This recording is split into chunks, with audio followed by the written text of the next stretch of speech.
નમસ્કાર એચકે ન્યૂઝમાં આપનું સ્વાગત છે। હું છું આપની સાથે કૃપાલી પરમાર। હવે જોઈએ આજના મુખ્ય સમાચાર। સિહોર ખાતે જનતા ડાયવર્ઝન ફરી સક્રિય બન્યું છે ત્યારે જનતા ડાયવર્ઝન એક દિવસમાં બને છે અહીંયા તો સરકારી તંત્રને કેમ ધ્યાન લેવામાં આવતું નથી કે જનતા દ્વારા એક દિવસમાં જો ડાયવર્ઝન બની જતું હોય તો કેટલા સમયથી 3 વર્ષ થવાયા છે આજની તારીખમાં તો આ ડાયવર્ઝન કેમ બનતું નથી તો સરકારી તંત્રે ધ્યાન લેવું જોઈએ। અને ઘણી રાહત થઈ છે। 40 કિલોમીટરનો ફેરો આ 1-2 કિલોમીટરના ડિસ્ટન્સની અંદર જઈ શકાય છે। આરોગ્યમાં શિક્ષણમાં જે સ્ટુડન્ટ જાય છે એ લોકોને તકલીફ પડે છે, સરકારી કર્મચારીઓને બી તકલીફ પડે છે।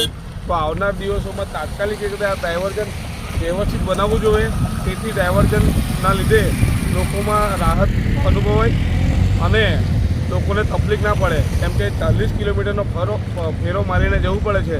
આ બાજુ જોઈએ તો આપણે બેસાવીવાળો રસ્તો જે જંગલી ચોકડીવાળો છે એ અત્યંત ખરાબ હાલતમાં છે કે કોઈપણ પરિસ્થિતિમાં ત્યાંથી જઈ શકાય એવું નથી।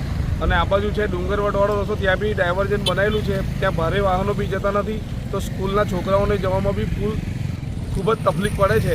તો અમે તંત્રને કહેવા માગીએ છીએ કે વહેલી તકે ડાયવર્ઝન બનાવે તો લોકોમાં રાહત થાય। જય હિન્દ। ભારતનો 22 જેટનો ભારત નદીનો જનતા ડાયવર્ઝન 5મી વખત તૈયાર થઈ ગયો છે અને જનતા અત્યારે બહુ ખુશ છે। આખા જિલ્લાના આખા ગુજરાતના જેટલા પણ અવર જવર કરે છે એ ડાયવર્ઝનનો યુઝ કરે છે।